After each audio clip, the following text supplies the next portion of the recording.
Des scènes de joie qui en disent long. 5 ans après, les joueuses de Dinan retrouvent l'élite du hockey français.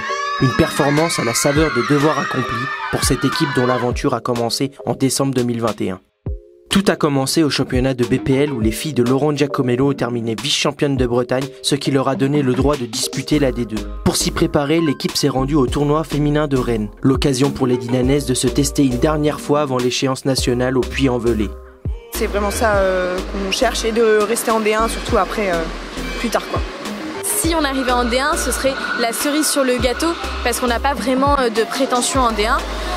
Par contre, en D2, l'objectif c'est clairement d'arriver sur le podium parce que par le passé, avec une équipe toute jeune comme celle-ci, on l'a déjà fait.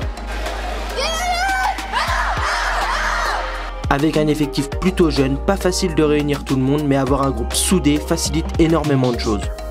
Il y en a qui sont en équipe de France, voilà, ou des tournois. Nous, on fait aussi d'autres tournois avec d'autres équipes. Donc, du coup, on n'a pas tant que ça d'occasion finalement. Et comme l'idée, c'était quand même un peu grand chelem de faire le BPL, la D2 et essayer de passer en D1, il fallait qu'on prenne les seules occasions qui nous restaient pour nous mettre en place, quoi. Après, c'est sûr que d'avoir une équipe jeune, ça laisse vraiment une potentielle... ça a une potentialité formidable parce qu'on peut faire vraiment beaucoup de choses. En plus, on a plutôt un esprit hyper ouvert et souple à Dinan, donc ça nous permet d'envisager vraiment beaucoup de choses. Pour continuer à forger un groupe solide, Laurent Giacomello n'hésite pas à utiliser sa maison comme un repère pour son équipe. Entre la colo et le training camp, on discute sur la première journée tout en essayant de se détendre au maximum. Pourtant, rien ne destinait Laurent à devenir un coach à succès avec Dinan. Pouvoir dire que j'ai commencé en 2015, 2014 en fait, pour la préparation de Castellone, puisqu'on a amené donc la première fois une équipe féminine en D1 dinanaise, c'était en 2015 justement. À ce moment de la création, tu as directement pris en charge l'équipe, c'est ça? Oui. Ok. Et lorsque tu as créé l'équipe, c'était quoi finalement l'objectif d'avoir créé cette équipe? Est-ce qu'il y avait un objectif finalement? Se faire plaisir, s'amuser, bien faire les choses. Et puis essayer de progresser dans le hockey, mais pas forcément viser le très haut niveau. On l'a fait un petit peu, je crois que ça s'est fait un petit peu naturellement. Demain, ça va être une autre compétition, donc on reprend tout à zéro. Maintenant, on est en place, on est les gars comme ça. Et puis on va pouvoir s'arracher. On va gagner demain. Là, on est en place, on le sait, donc il faut juste qu'on joue, on impose notre jeu comme on a fait en fin de journée. Et il n'y a pas de raison que ça ne reste pas sur le match de neuf. Pour construire un groupe, Laurent le sait, l'entraide et la convivialité doivent être les maîtres mots.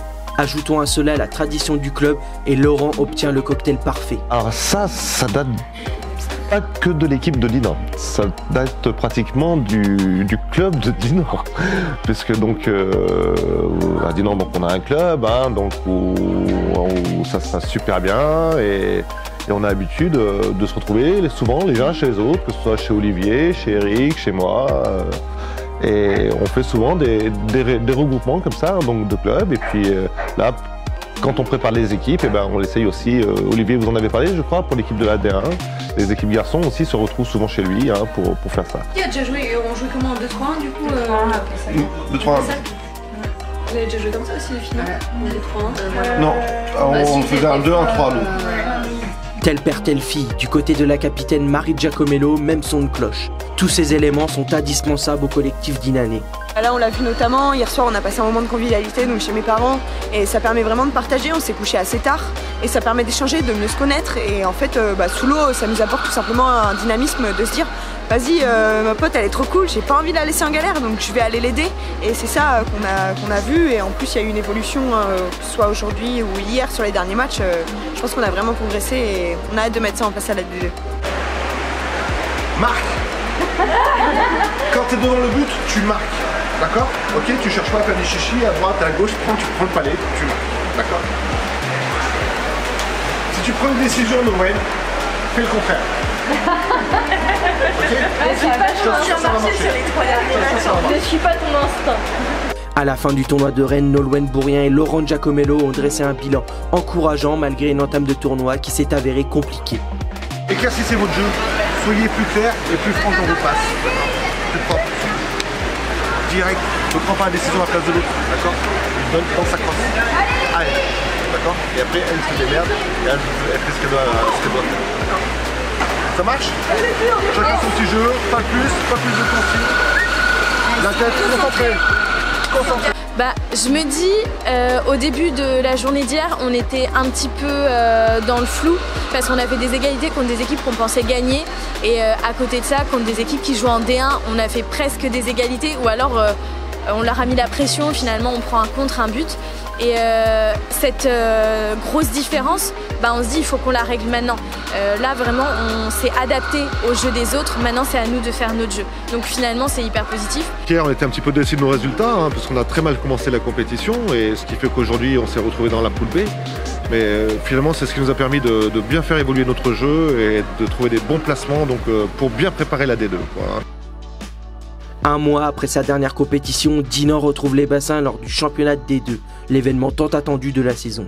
Au terme d'une première partie de tournoi quasi parfaite, 3 victoires et 1 défaite, il faut désormais battre La Rochelle pour espérer la D1. C'est le match qu'on doit absolument gagner pour pouvoir aller en finale, accéder à la finale, et on est super confiants, on va y aller, on y sera. On inspire, on souffle, on vide, et après on reprend et inspire comme le même principe tout à l'heure, et encore. Là, c'est le moment, sur le bas, c'est le moment.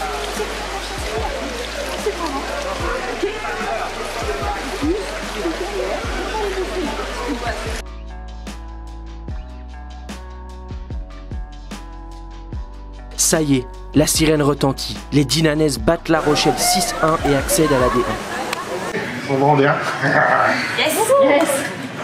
Il nous manque quand même pas mal d'explosivité, de la précision encore une fois dans vos transmissions de palais et de l'explosivité pour prendre les directions. Cependant, Marie Giacomello et sa troupe doivent terminer le travail face à Fontenay en finale. C'est un gros choc, c'est un peu les favorites parce qu'elles redescendent de bien, donc un peu stressé, donc on verra, on a bien réussi à dérouler jusque là, donc si on continue, qu'on s'écoute pas, voilà, après notre secret c'est les régularités, donc voilà. Malgré la défaite en finale face à une solide équipe de Fontenay, Laurent Giacomello ne retient que le positif de la performance de ses filles. Objectif rempli effectivement, et puis bon, on perd en finale, 2-0, toujours un petit peu déçu par une défaite, mais on a fait le taf, et surtout on a bien joué. On perd pas parce qu'on joue mal, donc déjà c'est déjà une bonne chose. 5 ans après, Dinan retrouve le plus haut niveau féminin. Rendez-vous en juin pour voir où l'épopée dinanaise s'arrêtera.